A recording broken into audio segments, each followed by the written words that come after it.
je laisse au loin, je me tourne vers demain.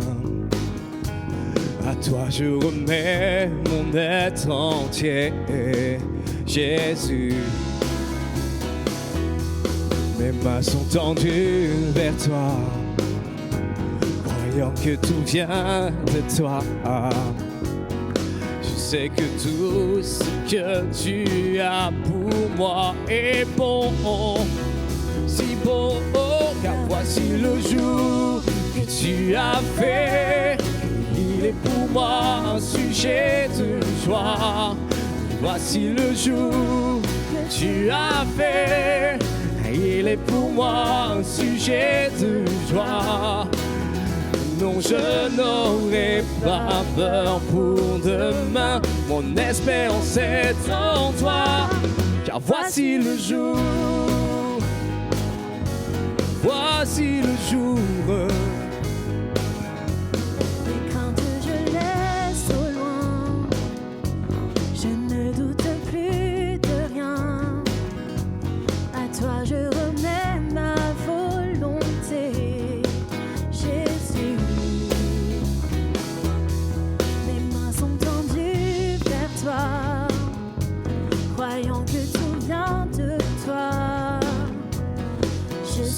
Tout ce que tu as pour moi est bon, si beau. Voici le jour que tu as fait. Il est pour moi un sujet de joie. Voici le jour que tu as fait. Il est pour moi un sujet de joie. Non, je n'aurai pas peur pour demain. Mon espérance est en toi, car voici le jour. Voici le jour. Pour toi, Seigneur, je vivrai. Pour toi, Seigneur, je vivrai. Fondé sur ta vérité. Fondé sur ta Seigneur, je vivrai. Pour toi, Seigneur, je vivrai. Fondé sur ta vérité. Car voici le jour que tu as fait. Il est pour moi un sujet de joie. Et voici le jour que tu as fait. Il est pour moi un sujet de joie. Non, je n'aurai pas peur pour demain. Mes craintes sont entre tes mains et je te suivrai sur le chemin. Mon espérance est en toi, car voici le jour. Voici le jour. Oh, voici ce jour que tu as fait. Voici le jour.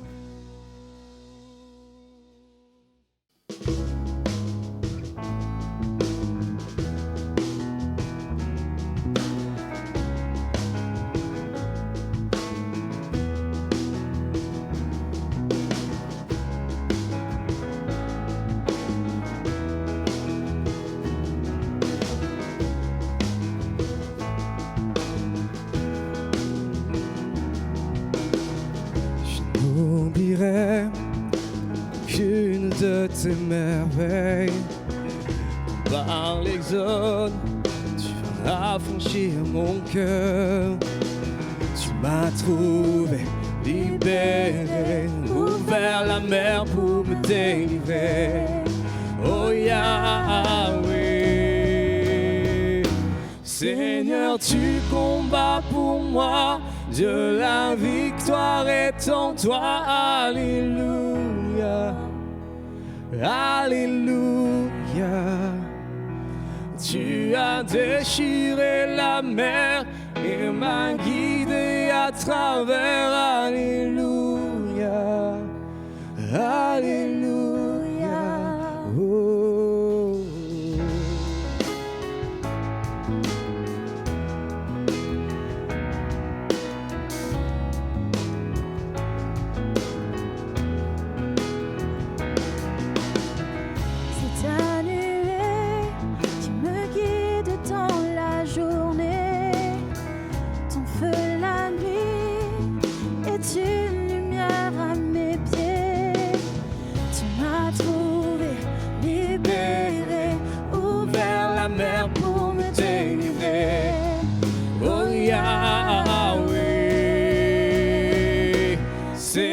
Seigneur, tu combats pour moi. Dieu, la victoire est en toi.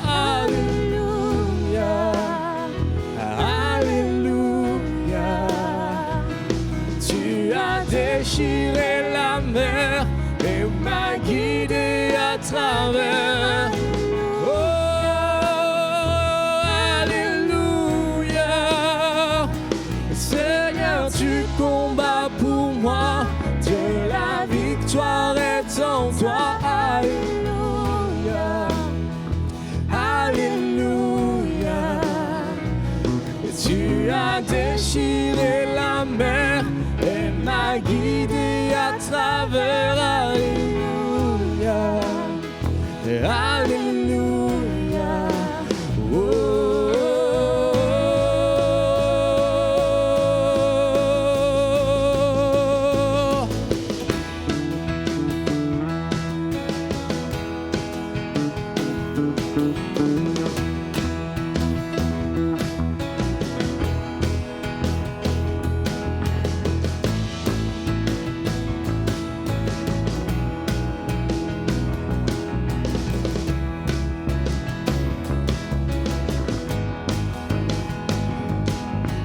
tu vins dans mon Égypte, tu me pris par la main et me guida vers la liberté dans le pays promis. Et jamais je ne t'oublierai, ton nom je chanterai, la mort a jamais emporté par l'ardeur de ton amour. Dieu, tu vins dans mon Égypte, tu me pris par la main, me guida vers la liberté dans le pays promis. Et jamais je ne t'oublierai, ton nom je chanterai, la mort a jamais emporté par l'ardeur de ton amour. Oh,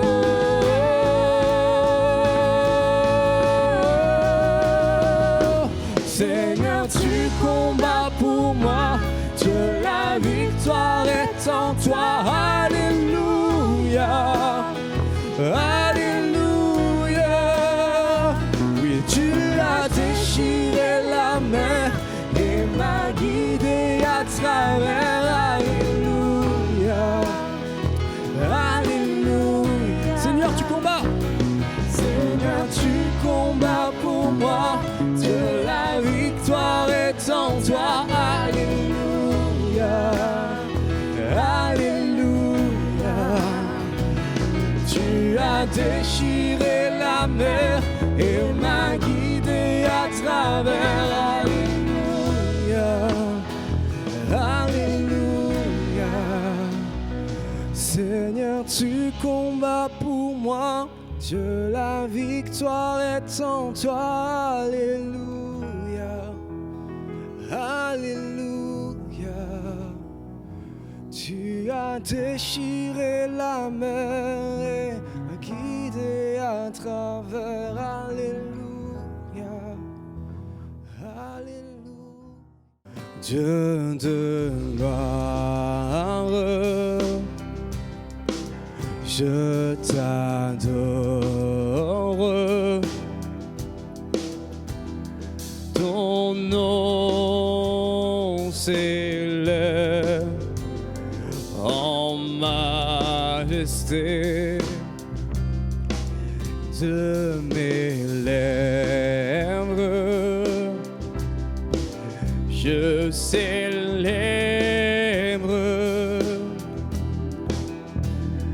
ta victoire, ton règne, ton autorité.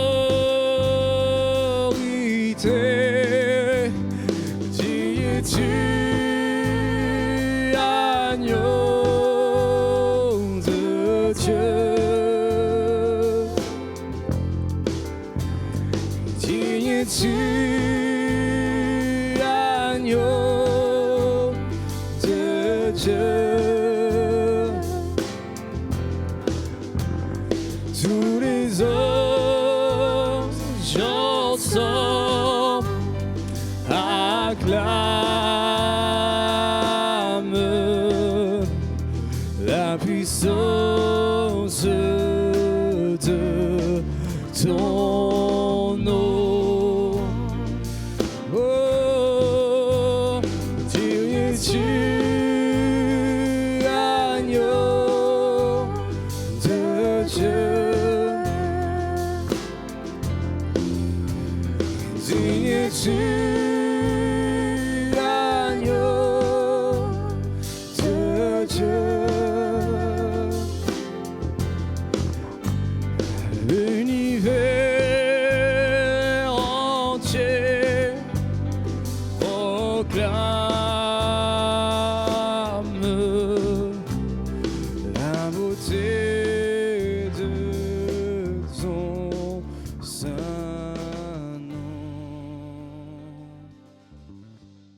bonjour à chacun d'entre vous, et en particulier ceux que je n'ai pas eu l'occasion de saluer avant ce culte. Voilà, c'est avec beaucoup de joie et d'émotion que, avec mon épouse, nous vivons ce culte avec vous, que je me tiens devant vous. Je voudrais d'emblée remercier votre pasteur pour l'occasion qu'il me donne de partager avec vous la parole de Dieu. J'ai l'habitude de dire qu'on ne peut pas s'accoutumer à la présence de Dieu. Elle suscite en nous, d'une manière rafraîchie et constante, un émerveillement des émotions. Et ce matin, vraiment, je bénis le Seigneur pour les moments que nous avons passés ensemble. Merci à l'équipe de la louange de nous avoir conduits dans ces cantiques merveilleux. Tous les éléments qui constituent ce culte convergent vers un seul objectif, élever le nom de Jésus. Celui sans lequel nous ne serions pas là, le ciel serait fermé, mais il est venu, il a parfaitement accompli la mission que son Père lui a léguée. Le tout est accompli qu'il prononce retentit encore et nous réjouit, le ciel est ouvert et un accès libre est offert à chacun d'entre nous, à la grâce de Dieu. Amen. On va ensemble partager donc la parole de Dieu. J'aimerais introduire ce message par deux lectures. La première se trouve dans le Nouveau Testament, l'évangile de Luc, au chapitre 15, et nous lirons les 7 premiers versets. Tous les publicains et les gens de mauvaise vie s'approchaient de Jésus pour l'entendre. Et les pharisiens et les scribes murmuraient, disant « Cet homme accueille des gens de mauvaise vie et mange avec eux ». Mais il leur dit cette parabole « Quel homme d'entre vous, s'il a 100 brebis et qu'il en perde une, ne laisse les 99 autres dans le désert pour aller après celle qui est perdue, jusqu'à ce qu'il la trouve. Lorsqu'il l'a trouvée, il la met avec joie sur ses épaules, et de retour à la maison, il appelle ses amis et ses voisins et leur dit « Réjouissez-vous avec moi, car j'ai trouvé ma brebis qui était perdue. » De même, je vous le dis, il y aura plus de joie dans le ciel pour un seul pécheur qui se repent que pour 99 justes qui n'ont pas besoin de repentance. Amen. Le second texte, nous le trouvons dans la Genèse au chapitre 12 et les 7 premiers versets. Vous allez vous apercevoir, bien sûr, qu'il y a un fil conducteur entre toutes ces lectures. Genèse, chapitre 12, au premier verset, « L'Éternel dit à Abraham », on aurait pu et on aurait même dû peut-être traduire « L'Éternel avait dit à Abraham », la syntaxe grammaticale en hébreu porterait à traduire de la sorte. Donc c'est un retour en arrière que Dieu fait. L'Éternel avait dit à Abraham, « Va-t'en de ton pays, de ta patrie et de la maison de ton père, dans le pays que je te montrerai. Je ferai de toi une grande nation et je te bénirai. Je rendrai ton nom grand et tu seras une source de bénédiction. Je bénirai ceux qui te béniront, je maudirai ceux qui te maudiront et toutes les familles de la terre seront bénies en toi. » Abraham partit comme l'Éternel le lui avait dit, et Lot partit avec lui. Abraham était âgé de 75 ans lorsqu'il sortit de Charan. Abraham prit Saraï, sa femme, et Lot, fils de son frère, avec tous les biens qu'ils possédaient et les serviteurs qu'ils avaient acquis à Charan. Ils partirent pour aller dans le pays de Canaan, et ils arrivèrent au pays de Canaan.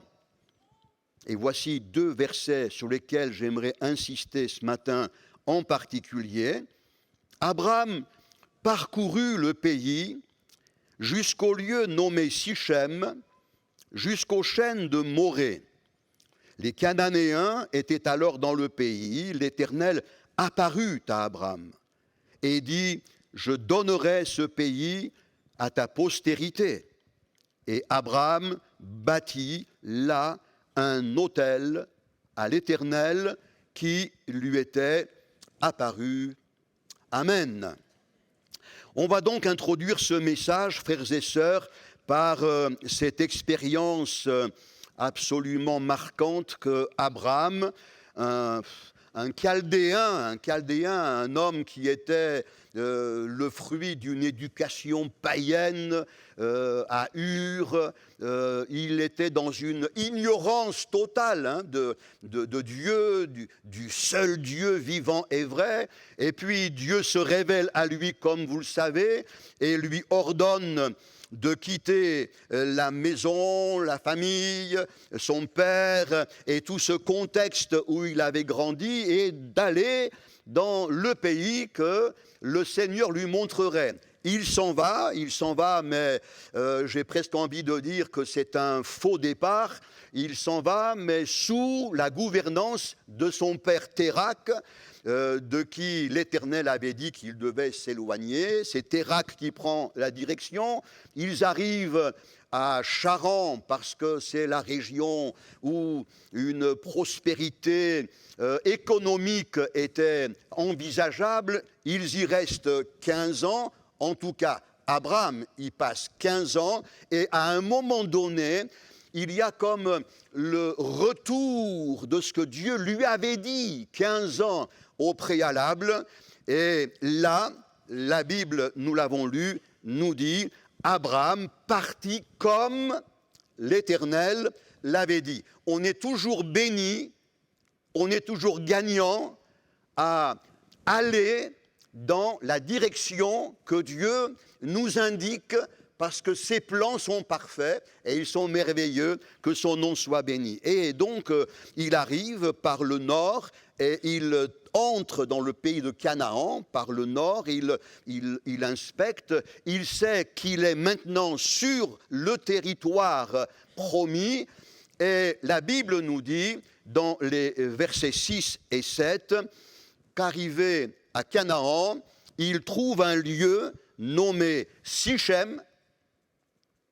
Il localise un endroit où se trouvent les chênes de Morée.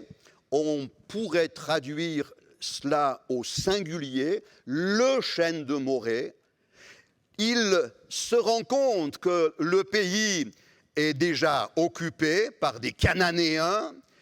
D'autres textes bibliques nous montrent que ces Cananéens étaient quand même des gens armés, aguerris, agressifs, vindicatifs. Et puis, la Bible nous dit, l'Éternel lui apparaît, c'est la première fois que Dieu apparaît à Abraham, et Abraham bâtit là un autel, c'est son premier autel. Je vais centrer mon message sur ces 4 informations renfermées dans les versets 6 et 7. Il y a un lieu qui s'appelle Sichem, il y a le chêne de Morée, il y a l'expérience marquante où Dieu apparaît à Abraham, et puis le 4e élément, lorsque Abraham établit un autel en l'honneur de l'Éternel. J'ai envie de comparer ces 2 versets, 6 et 7, aux fondamentaux sur lesquels nous sommes appelés à notre vie chrétienne. Notre vie chrétienne se compose, elle aussi, de Sichem, on va en reparler, du chêne de Morée, j'en dirai un mot, de la présence attestée de Dieu, il apparaît à Abraham, et d'une connexion indispensable, parce que bâtir un autel en l'honneur de l'Éternel établissait une connexion entre le patriarche et son Dieu. Ces 4 éléments Frères et sœurs, chers amis qui entendez l'Évangile peut-être pour les premières fois, constituent les 4 éléments fondamentaux sur lesquels repose notre marche chrétienne. Sichem signifie épaule. Épaule.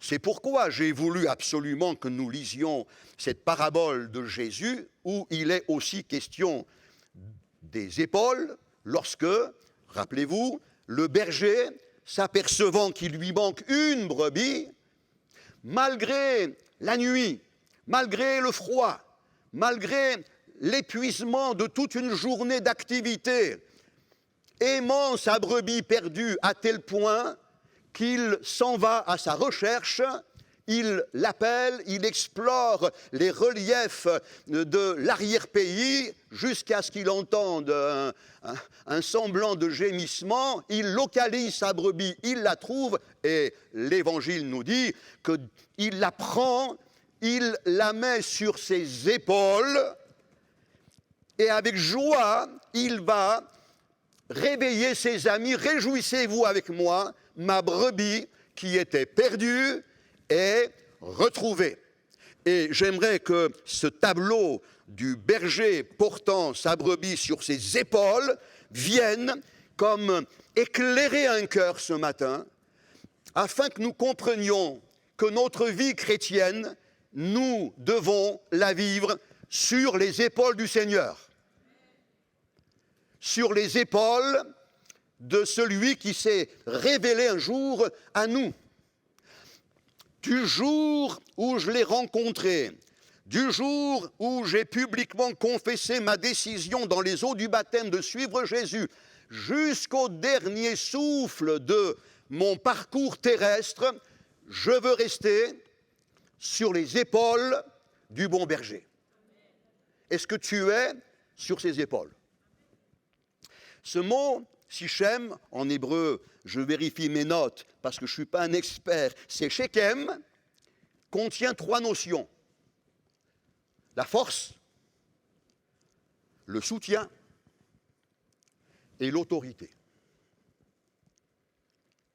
Sa force, son soutien et son autorité veulent se placer au bénéfice de la marche quotidienne de ses enfants.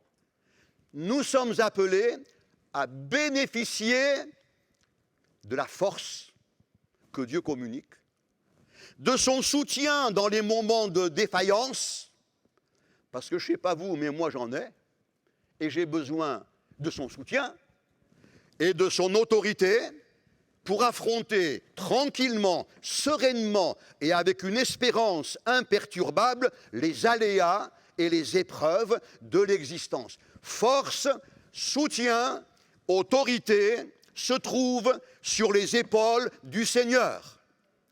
Si tu vis ta vie chrétienne sur les épaules de Jésus, alors sa force va se communiquer à toi. Faible par nature, rendu plus que vainqueur par sa grâce. Et avec le psalmiste, tu pourras dire « L'Éternel est ma force et mon bouclier. En lui je me confie et je suis secouru. » Et le même psalmiste dira dans le même psaume « L'Éternel est la force de son peuple. » Que cela soit individuellement, il est ma force, ou communautairement, il est la force de son peuple, c'est sur ses épaules que nous sommes appelés à demeurer. Reste sur ses épaules, parce que sur ses épaules, tu vas recevoir de lui quotidiennement et au fil des circonstances les capacités divines qu'il tient en réserve pour ses enfants. Si quelqu'un ne l'a pas fait encore, je prie pour que ce matin, la décision de ne plus se fier à ses propres forces naturelles, mais à se confier au Dieu de la grâce, soit prise.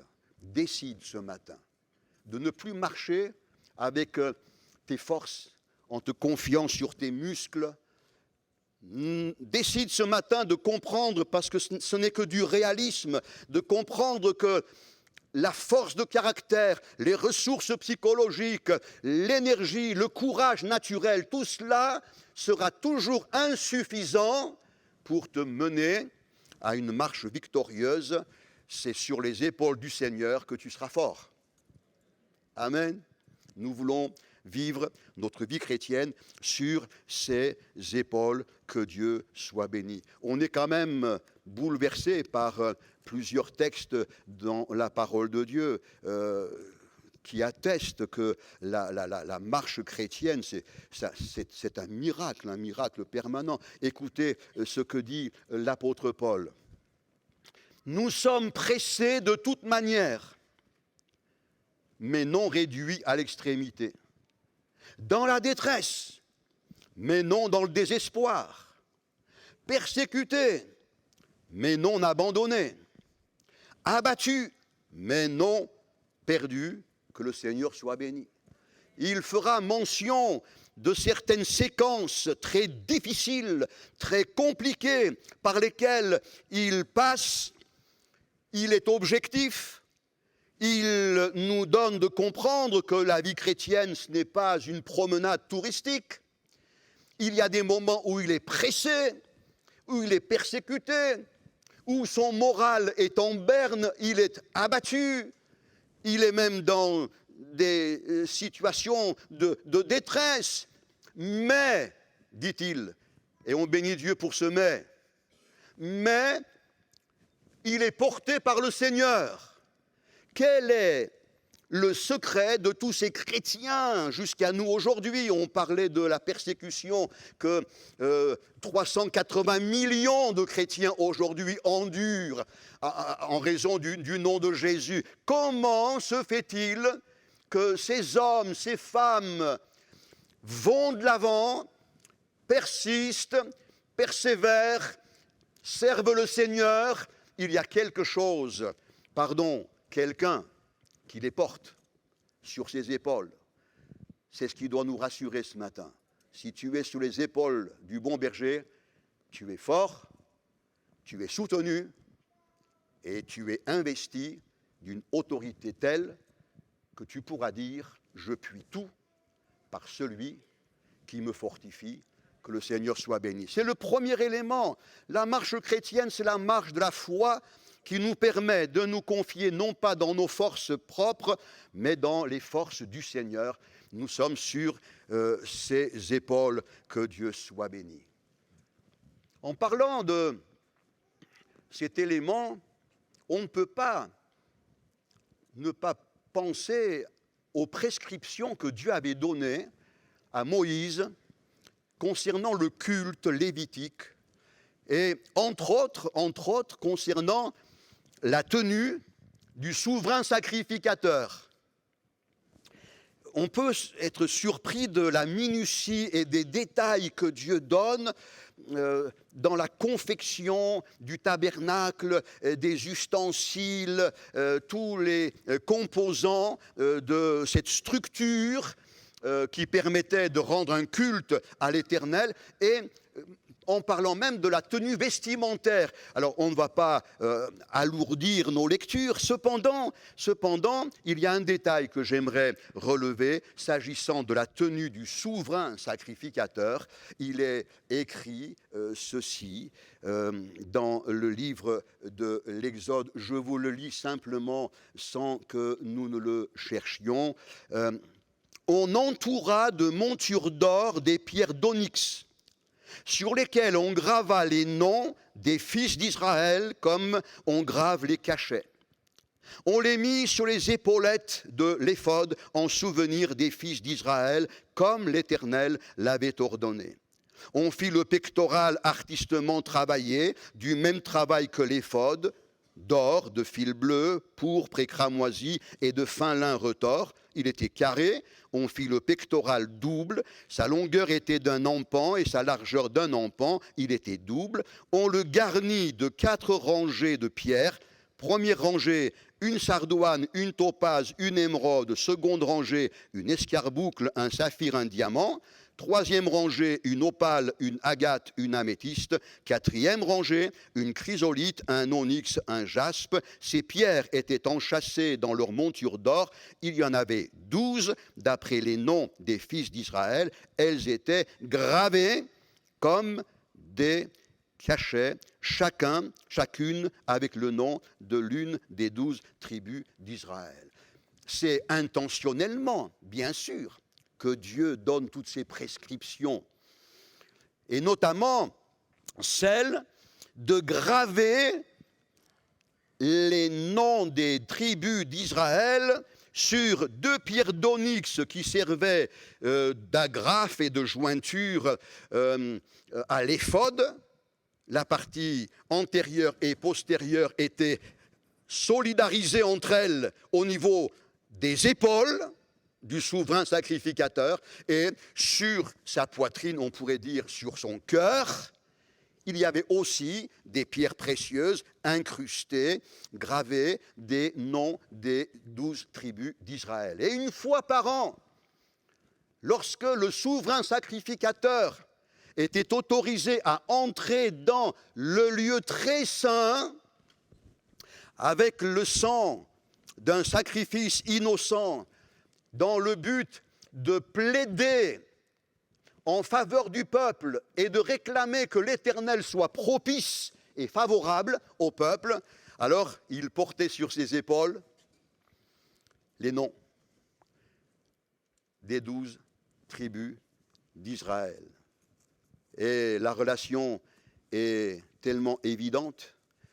Nous lisons dans l'Épître aux Hébreux, et on va le projeter sur l'écran, un texte absolument sublime qui concerne le Seigneur Jésus. L'Épître aux Hébreux, on peut lire à partir du verset 11. « Mais Christ est venu comme souverain sacrificateur des biens à venir. Il a traversé le tabernacle plus grand et plus parfait, qui n'est pas construit de main d'homme, c'est-à-dire qui n'est pas de cette création. Et il est entré une fois pour toutes dans le lieu très saint, non avec le sang des boucs et des veaux, mais avec son propre sang, ayant obtenu une rédemption éternelle. Amen. » Jésus-Christ, le souverain sacrificateur par excellence. D'ailleurs, une prière que Jésus a formulée longuement dans Jean chapitre 17 s'appelle la prière sacerdotale. Dans cette prière sacerdotale qu'on ne va pas lire ce matin, Jésus s'adresse à son Père et il mentionne dans sa prière tous ceux que le Père lui a donnés, en précisant « je ne prie pas seulement pour eux, mais encore pour tous ceux à venir » qui vont croire. Donc tu y es, hein? Dans Jean 17, tu y es, et moi aussi. Nous y sommes. Jésus voit l'histoire future, et dans cette histoire future, il te voit, gloire à Dieu, et il prie le Père en faveur de tous ces rachetés, de son peuple, de ses enfants. La Bible nous dit, mais qui accusera les élus de Dieu? C'est Dieu qui justifie. Qui les condamnera? Christ est mort, bien plus, il est ressuscité, il est assis à la droite du Père et il intercède pour nous. Je pense ne pas me tromper en disant que depuis qu'il est monté au ciel et s'est assis à la droite de la majesté divine, c'est le ministère merveilleux qu'il remplit en permanence. Il intercède pour nous. Jésus intercède. D'ailleurs, il va lever un coin du voile de cette démarche glorieuse lorsqu'il va dire à un de ses apôtres, « Simon, Simon, cette nuit, Le diable vous a réclamé pour vous cribler comme on crible le froment, mais j'ai prié pour toi. Amen. Afin que ta foi ne défaille point. Alors je remarque en passant qu'il va prier non pas pour que l'épreuve s'arrête, mais il va prier pour que la foi de son disciple ne défaille point, parce que l'épreuve, elle s'arrêtera au moment où Dieu l'a décidé. Mais l'important, c'est que je sois mentionné sur ses épaules, que je sois gravé sur les pierres d'onyx. Et quand dans le ciel, mon avocat de défense se présente devant le Père, non plus avec le sang des boucs, mais avec son propre sang, ce qui nous rappelle la dimension de cet acte où nous célébrons la Sainte Seine. Il vient devant son Père et il remplit la fonction d'un souverain sacrificateur. Il réclame au Père que sa grâce et son secours se mettent en action en faveur de chacun de ses enfants. Quelqu'un parle de toi dans le ciel. Et ce quelqu'un, c'est Jésus. Ton nom figure dans le ciel. Alors, je ne vais pas trop m'avancer, mais j'aime bien quelquefois me dire peut-être le jour où les anges me verront entrer dans le ciel, ils me diront « Ah, mais c'est toi !» On te voyait plus grand. Parce que Jean-Marc Tirkéchian, on a entendu parler, l'agneau de Dieu, le souverain sacrificateur, mentionne ton nom, mais aussi le vôtre, rassurez-vous. Quelqu'un parle de toi au ciel, et il en parle en termes de faveur. Il est ton défenseur. À la face de l'accusateur des frères, il se lève, et il te porte sur ses épaules. Tu y es sur ses épaules, et tu es incrusté, tu es là, mais tu es aussi sur son pectoral. Tu es aussi sur son cœur. Ça me fait penser à cette dernière prière de la Sulamite. Vous savez, dans le Cantique des Cantiques, la Sulamite fait une dernière prière à son bien-aimé. Le bien-aimé, c'est Jésus. La Sulamite, c'est nous. Et elle fait une prière. Elle dit, mets-moi comme un sceau sur ton cœur et sur ton bras. Mais le bras, dans le texte, c'est le bras et l'épaule.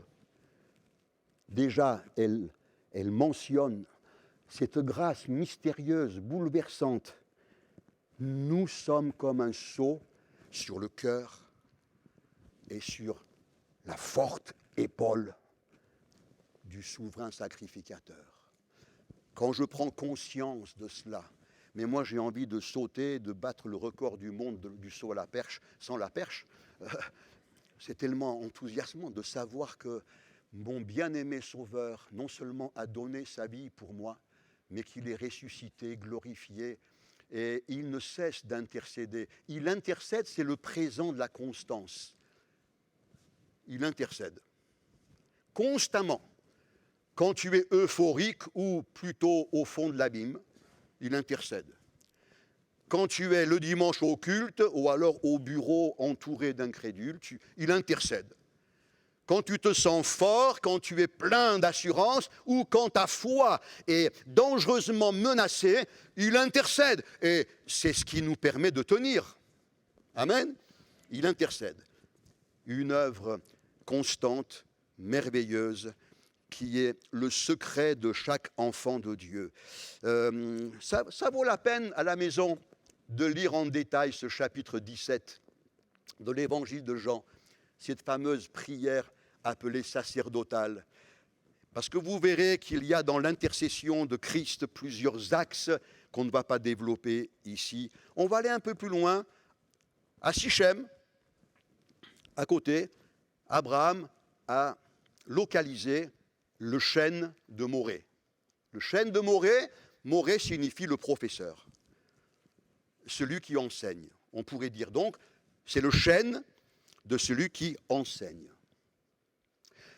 Alors certains commentateurs bibliques s'accordent pour dire que très probablement, dans des temps reculés, certains sages se tenaient à ce chêne Et toutes les personnes qui avaient un questionnement, une énigme, des situations qu'ils ne comprenaient pas, venaient vers ce sage, lui demander la sagesse, l'enseignement, l'instruction. Et Dieu va permettre qu'Abraham se fixe au pied de ce chêne, le chêne de Morée, le chêne de celui qui enseigne, le professeur. Vous savez, les évangiles ne disent pas grand-chose sur l'aspect physique de Jésus. On ne sait pas sa taille, on ne sait pas la couleur de ses cheveux, il n'y a pas grand-chose. La seule chose, à mon avis, que l'on sait, c'est qu'il n'avait ni éclat, ni beauté pour attirer les regards. Parce que le Seigneur Jésus ne nous séduit pas par un aspect flatteur. Par contre, les évangiles rendent un témoignage très fort sur l'enseignement. Jésus enseigne. Et les foules se déplaçaient de loin pour l'entendre. Pas forcément pour voir des miracles, ils en voyaient, hein. Mais l'élément moteur qui motivait la soif et la faim de cette multitude, c'était l'enseignement. Jésus enseignait. Et d'ailleurs, tous ceux qui l'entendaient étaient unanimes pour dire, mais jamais, jamais homme n'a parlé comme cet homme. Il n'enseigne pas comme les professionnels de la religion. Ils étaient étonnés, touchés, bouleversés par les paroles de grâce qui sortaient de sa bouche. Il enseignait. Je me permets d'utiliser le chêne de Morée comme un symbole de la personne de Jésus. Le sage des sages, c'est le Seigneur Jésus. À 12 ans, il confondait l'érudition des vieux judaïsants, n'est-ce pas, à 12 ans. Et ils étaient tous étonnés, mais d'où lui viennent cette sagesse c'est la source de l'enseignement. Oh, j'ai besoin de Jésus en tant que bon berger qui me prend sur ses épaules. J'ai besoin de Jésus en tant que souverain sacrificateur qui mentionne mon nom sur ses épaules et qui intercède. Mais j'ai aussi besoin de Jésus en tant qu'enseignant. J'ai besoin qu'il m'enseigne. J'ai besoin qu'il m'instruise. Gloire à Dieu. Je crois que la ferveur, l'ardeur, le zèle, la consécration qui doivent caractériser un enfant de Dieu bien vivant se rééquilibrent par un autre aspect, celui de la maturité, celui de l'enseignement. Une connaissance sérieuse, profonde de l'enseignement du Seigneur. Et vous savez, dans le vocabulaire biblique, le verbe enseigner contient la notion de lancer dans une direction. Lancer dans une direction. Par exemple, Jésus disait, vous avez appris qu'il a été dit, mais moi je vous dis. Et là, il montre une direction. Vous avez encore appris qu'il est dit, mais moi je vous dis. Donc, l'enseignement du Seigneur Jésus n'a pas pour simple but que nous accumulions cérébralement un stock de théologie biblique, mais son enseignement a pour but d'abord de nous sortir de l'ignorance, puis de mettre en mouvement notre vie. Jésus disait, si vous savez ces choses, c'est l'enseignement. Si vous savez ces choses, vous êtes heureux, on pourrait dire vous êtes bénis, pourvu que vous les pratiquiez. On se met en mouvement dans la direction que son enseignement nous montre. Moi, je peux très bien savoir ce que la Bible dit sur le baptême par immersion. Je peux le savoir. Je peux même l'expliquer. et cependant, tarder à me lever pour être baptisé. Ananias disait à Saul de Tarse, « Saul, mon frère, que tardes-tu ? Que tardes-tu ? Lève-toi et sois baptisé. » Je prends un exemple, hein. C'est l'engagement du baptême par immersion. Un jour, quelqu'un me disait, « Monsieur le pasteur, si un jour je prends le baptême, ce sera chez vous. » Il avait peut-être l'intention de me faire plaisir, mais ça fait pas forcément, ça ne rassure pas, parce que ce que tu sais, tu es appelé à le mettre en pratique. Amen. Concernant le pardon, on sait, la Bible nous enseigne, même dans le fameux Notre Père, Jésus parle de cette direction de nous pardonner nos offenses, comme nous aussi nous pardonnons à ceux qui nous ont offensés. C'est un enseignement qui nous montre une direction. Comment se fait-il alors qu'une amertume ancestrale gangrène ton cœur et que tu demeures crispé, bloqué, refusant de te lever pour entrer dans la démarche du pardon, d'accorder ton pardon, ou bien de venir demander le pardon de l'autre à ton égard. On peut connaître la vérité, mais le but, c'est que la vérité que le Seigneur nous enseigne nous lance dans une direction. Et je prie pour que quelqu'un se lève ce matin, dans son cœur, et que quelqu'un dise, ce matin, je prends conscience que j'ai fait attendre le Seigneur, je sais ces choses et je ne les mets pas en pratique, en comptant sur son aide, je décide de le faire. Alors Jésus va dire, vous êtes heureux. Jésus va dire, là, vous êtes heureux, vous êtes bénis. Moi, je prie pour que mon Père Céleste soit fier de moi. Et que quand il me regarde comme il a été pour Job, oh, tu as vu Job ? Wow. Il n'y en a pas comme lui. Même à l'église de la rencontre, il n'y en a pas. Je prie pour que la satisfaction de Dieu nous soit garantie. Qu'en te regardant, le Seigneur soit glorifié, heureux, content. Amen. Moi, je dis souvent au Seigneur, tu vois, Seigneur, moi, je suis maintenant dans le crépuscule de ma marche. Hein. Donc, la seule chose que je te demande, lorsque je serai au seuil de la porte du ciel, c'est que tu m'accueilles avec cette parole. C'est bien. Bon et fidèle serviteur. Et je ne réclame rien d'autre que ce regard satisfait, ce sourire accueillant et cette parole de témoignage. C'est la prière, je pense, de chaque enfant de Dieu, qu'au terme de notre voyage, nous entendions le Seigneur nous dire ces paroles. L'enseignement, et puis je termine très rapidement, les deux autres fondamentaux. En fait, Abraham, en explorant ce pays de Canaan, va s'apercevoir, d'accord, Dieu me donne ce pays en héritage, mais il y a des Cananéens quand même. Vous savez, quand le jeune converti découvre que la vie chrétienne, c'est pas que des pétales de rose, il y a aussi les épines. Il y a aussi les problèmes. Il y a les Cananéens. Et ils ne sont pas hospitaliers du tout. Ils ont des chars de fer, ils ont une armée aguerrie, n'est-ce pas ? Alors, Abraham va découvrir qu'il y a des Cananéens. Et lui, c'est un berger, lui. Il a des troupeaux, voilà. Il caresse ses brebis, il leur parle, il leur chante un cantique de temps en temps. Bon, mais ce n'est pas un guerrier. Et il y a des guerriers qui sont là. Il découvre la présence de l'adversité. Ne sois pas étonné de la présence de l'adversité dans ta marche chrétienne.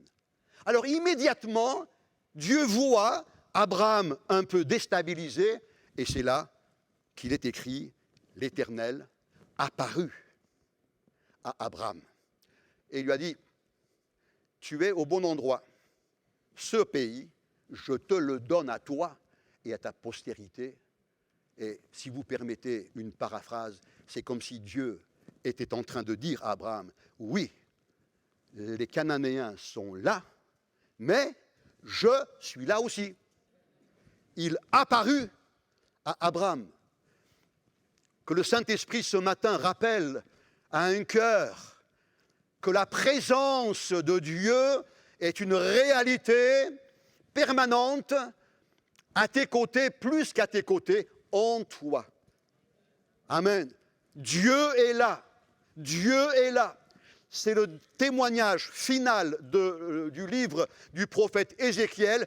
L'Éternel est ici. Bon, ça me suffit, moi. Hein.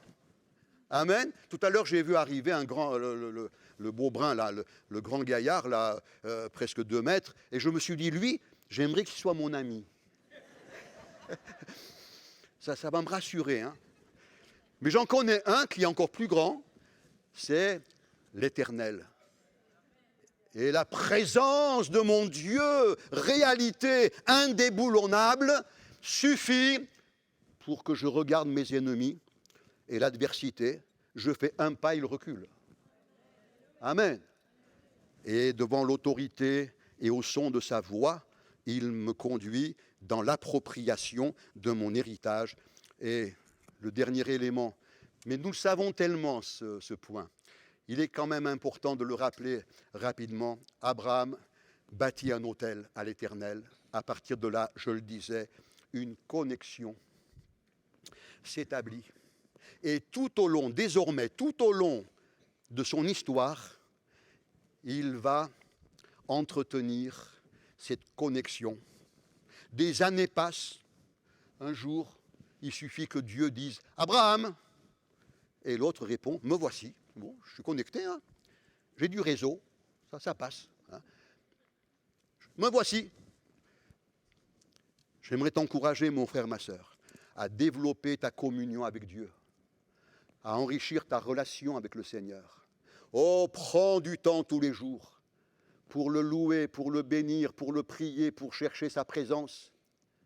Plonge ton attention dans les trésors de sa parole.